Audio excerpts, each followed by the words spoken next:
Yeah, let's go. I'm unstoppable, do the impossible. I'm irresponsible, yet I'm phenomenal. I got an arsenal, I'm dropping bombs, you know. No, I'm not stopping, no. Conquer the obstacle. To the top, here I go, think I'm chosen to be the king of rock, think the people have spoken. I can hear the tick-tock of the clock, I'm in motion. So now I'm gonna pop, causing all this commotion. Yeah, sometimes I think that I'm unstoppable.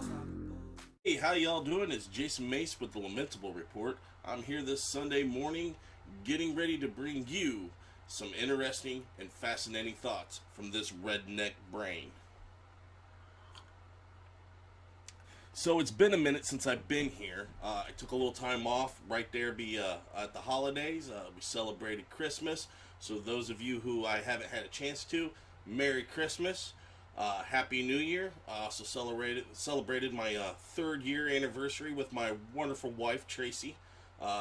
If there's anybody who's proven to me that she can definitely survive combat, that would be my wife, because she has lived with me for now 3 years, a little bit over, and survived. So she is definitely combat ready, 100%. Oh, so what is going on? Well, as the news has dubbed it, they called it the chaos in D.C., but how did we get to this point?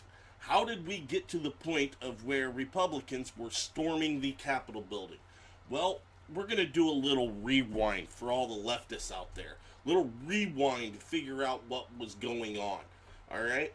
So from the personal standpoint of this is, we started putting down Republicans, and every time a Republican had something to say, something to speak out against, this is back in 2008, the first thing a leftist would do, and I don't necessarily want to say leftist, because there are people out there that are liberal in their thoughts, and it doesn't necessarily mean that they're leftist. It doesn't necessarily mean that they're extreme progressives. It doesn't mean that liberals you can actually sit down and have a conversation with. We need to make that very clear. Sometimes we misuse that label, and then it gets translated into something bigger. I don't want to necessarily do that, because a liberal has a different mindset, has a different I don't want to say necessarily core value, but has a kind of a different, they're here, we're over here. A lot of times there is common ground between us, and you can have an open dialogue, dialogue conversation with them. But you're extremists, you're not going to. And that's on each side. So let's not even pretend that the right doesn't have their extremists, because we're going to go ahead and get into that here in a bit when it comes to DC.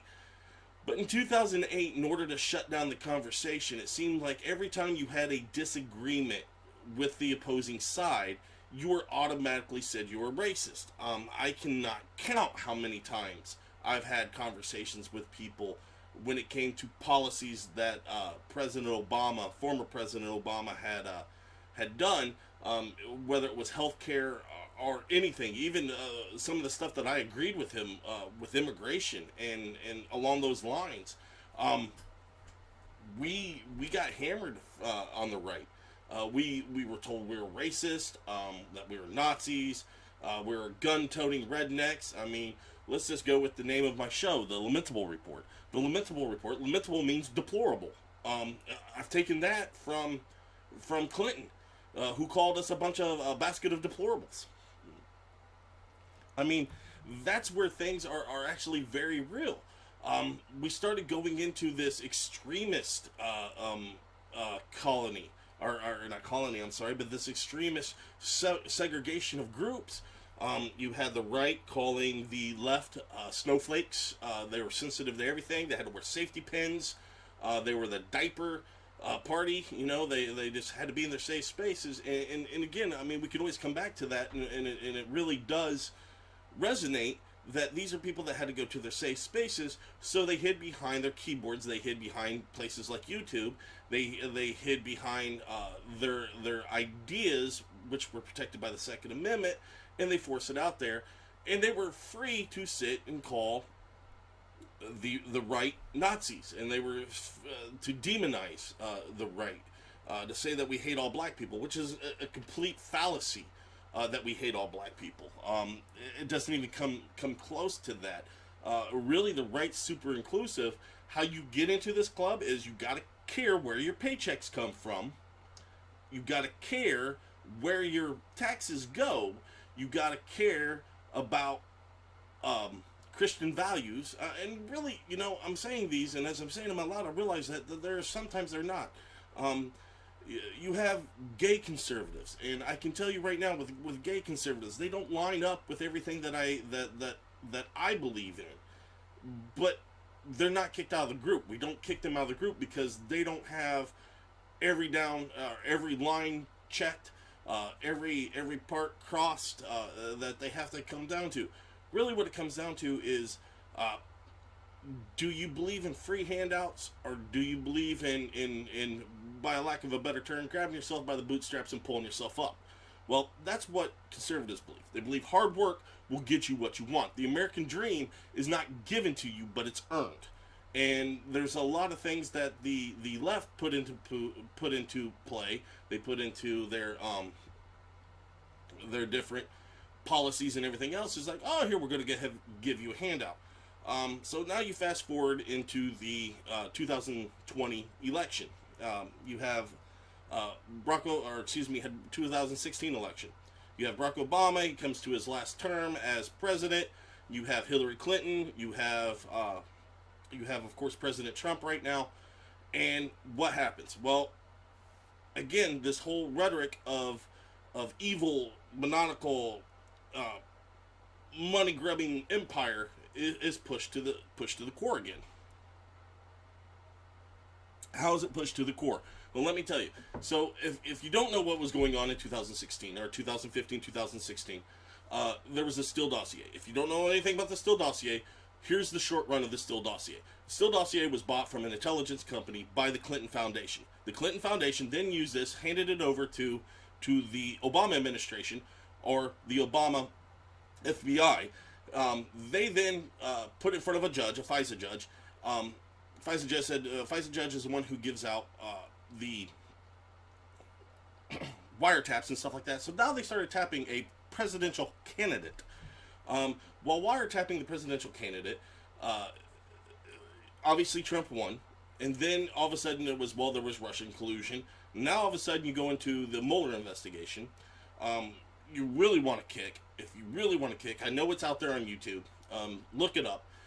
But look how many times CNN, MSNBC said they were going to be dropping a bombshell during this Mueller investigation. During this Mueller investigation, their inside source, or their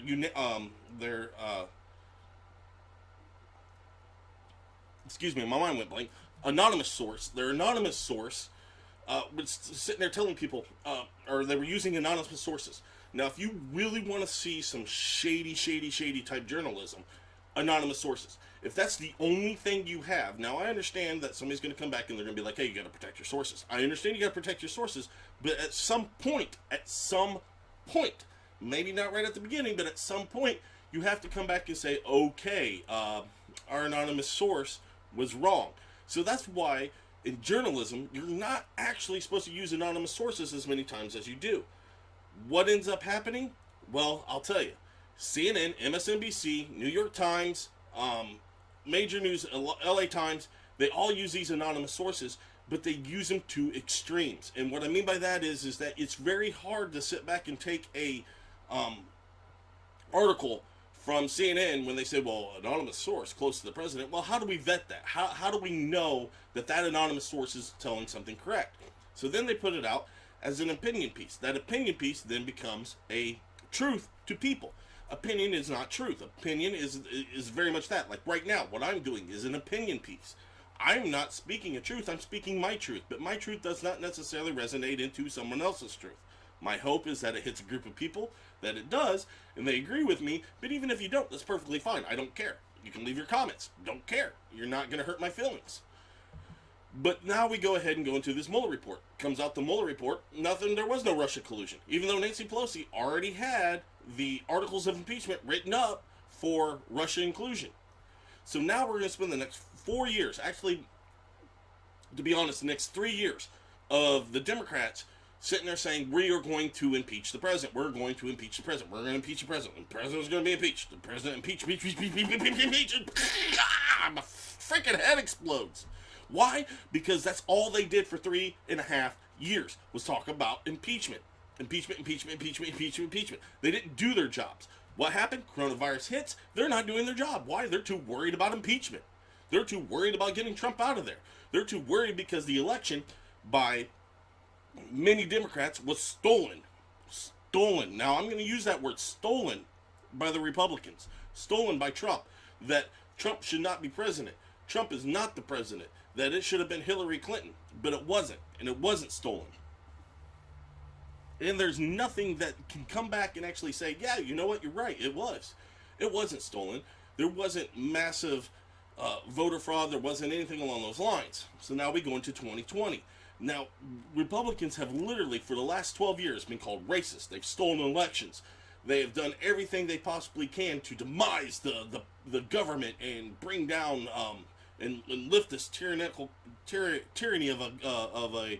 a leader, the mean orange man. But the truth of the matter is none of that happened. I mean, if we need to go down to what Trump did in his 4 years, got to remember, unemployment was at an all-time low. Our Wall Street was at an all-time high. We had jobs coming in. And you can send statistics and you can send everything else.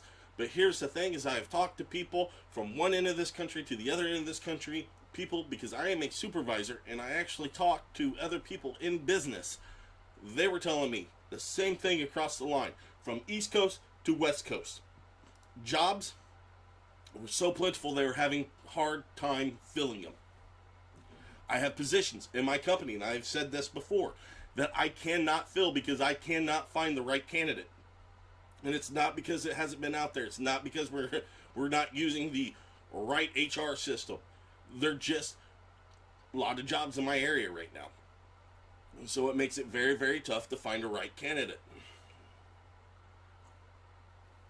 Because of that, I know that jobs are plentiful. Now, somebody's going to sit there and say, well, Dunkirk, Oklahoma, we ain't got no jobs. Well, some jobs didn't come back to some areas. That would actually require you to move. That's exactly what I did. I was struggling with finding good, solid work where I was living in Indiana. I had to leave some of my closest friends. I even want to do a shout out right now, just so we're clear, that one of my close friends, Eric Morrow, he has a son, Bryce Morrow. And Bryce, I want you to know that this show is dedicated to you. I meant to do that at the very beginning, and I apologize. It was written on my notes right there, and I didn't look down. But this shout out's to you, Bryce. Dude, you're going to do some really great things. You're a bright kid with a future, and I look forward to seeing where you grow up to become a man. And it's going to be awesome.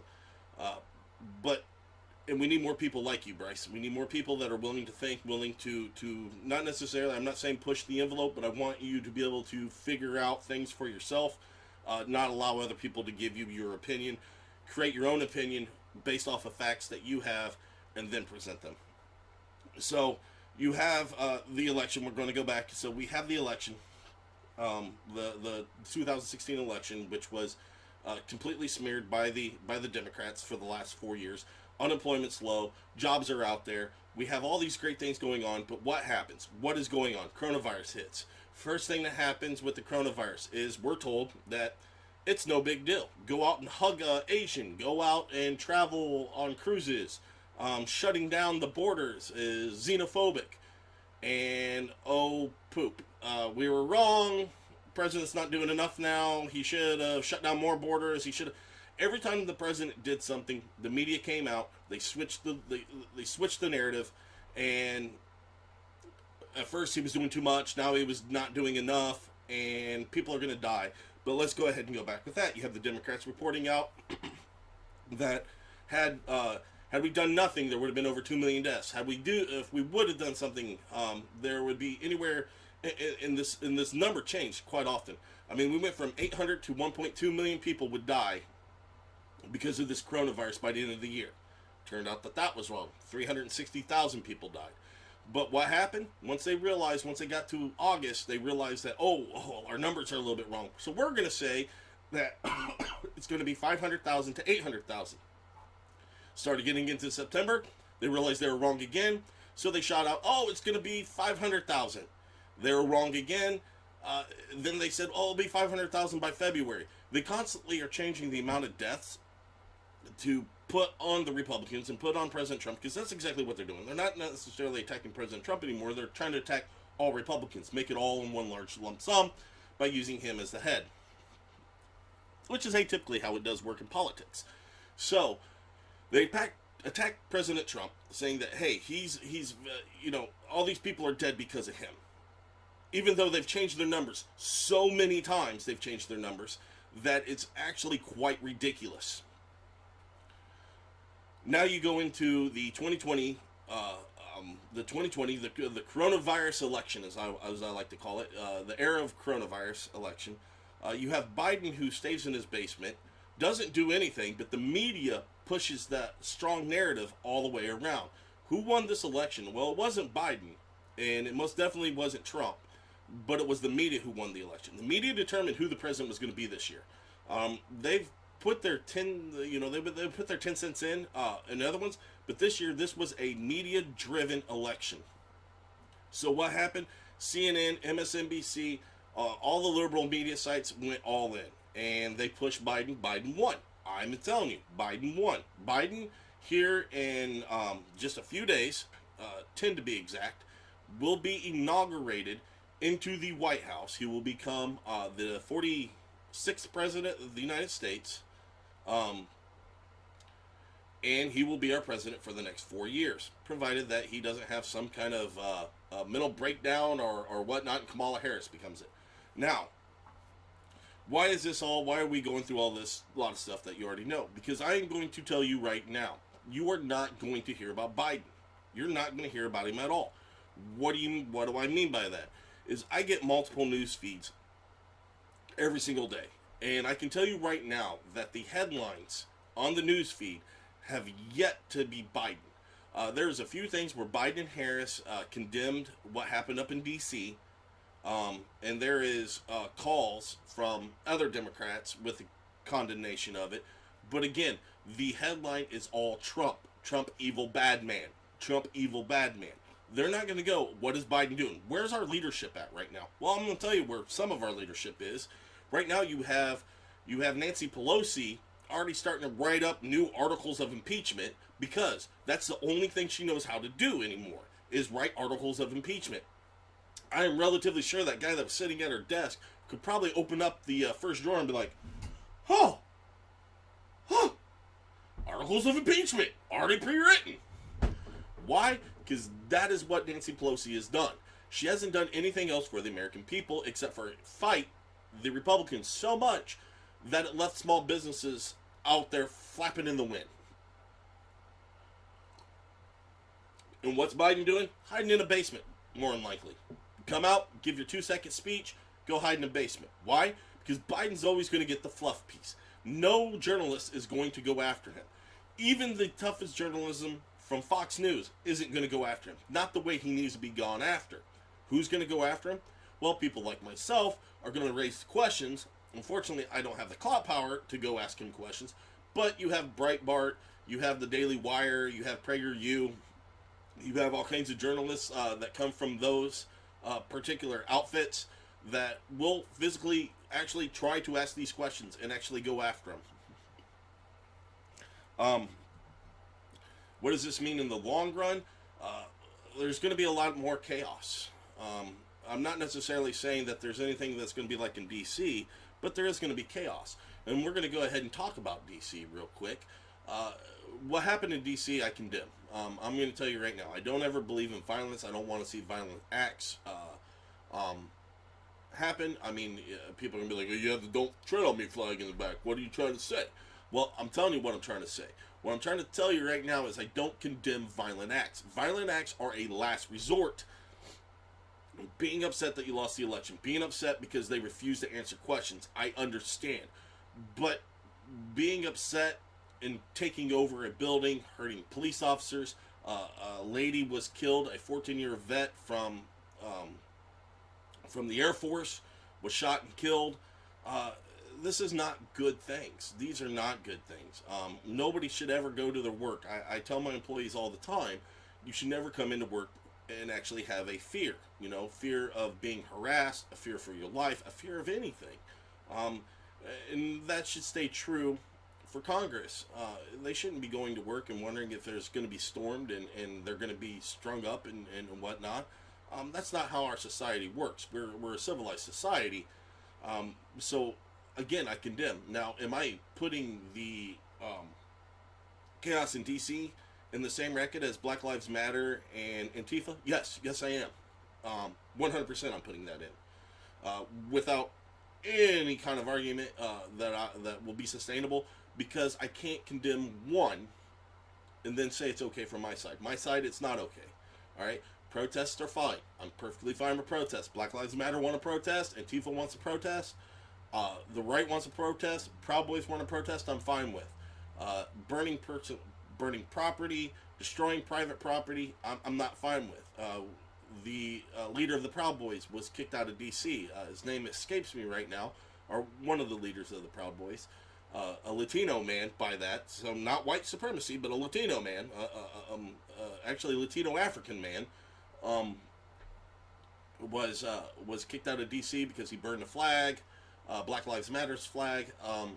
Again, one of the things that I will say on that one, although I fully agree, you should not burn private property, and that's what that falls under. I've had some people come back and be like, well, Tifa burns the American flag. Well, they go out and buy the American flag and they burn it. Now, if they're pulling it down off of, say, a statue or a monument, and it's not their property, then yes, they should be prosecuted. The same way this man should be prosecuted. You can't destroy other people's property. I've had people come into my front yard this year. They pulled down Trump signs, threw them on the ground. Again, don't come onto my property. Don't destroy my stuff. I'm not going on other people's property destroying their stuff. Don't destroy my stuff. It's the same thing. Same idea. It goes all the way around. You can't destroy things. But I also believe that it did show individuals that a civil war is not the thing they want to do. I'm really, really hoping that we can unite in some way, but I don't see it happening because, again, the media is not going to push that narrative. It's not what's selling. It's not what's making them money. Their moralism is outweighed by their checkbook. They want more money, so they're going to report what's going to sell. That's what's selling for them, so that's what they're going to continue to do. What does that mean for us in the end? It means that for us in the end, there's going to be more chaos. They are going to consistently attack Republicans. They're going to push a narrative. They're going to start censoring. It's already started with Trump being kicked off of Twitter and Facebook.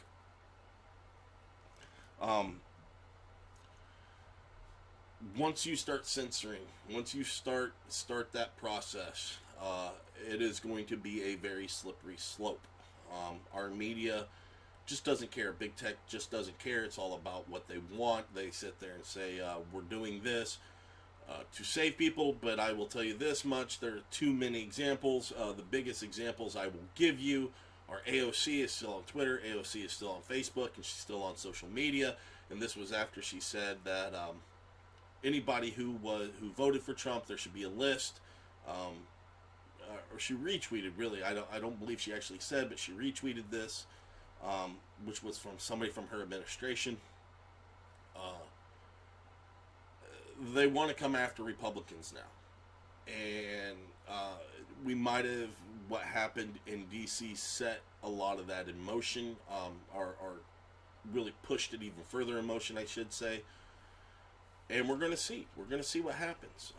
Again, I'm not telling people get your guns and let's go fight. That's not what I want. Anybody who is a vet, anybody who's been overseas, no matter who you talk to, they're going to tell you war is not a pretty thing, and war will be even worse when we are fighting ourselves.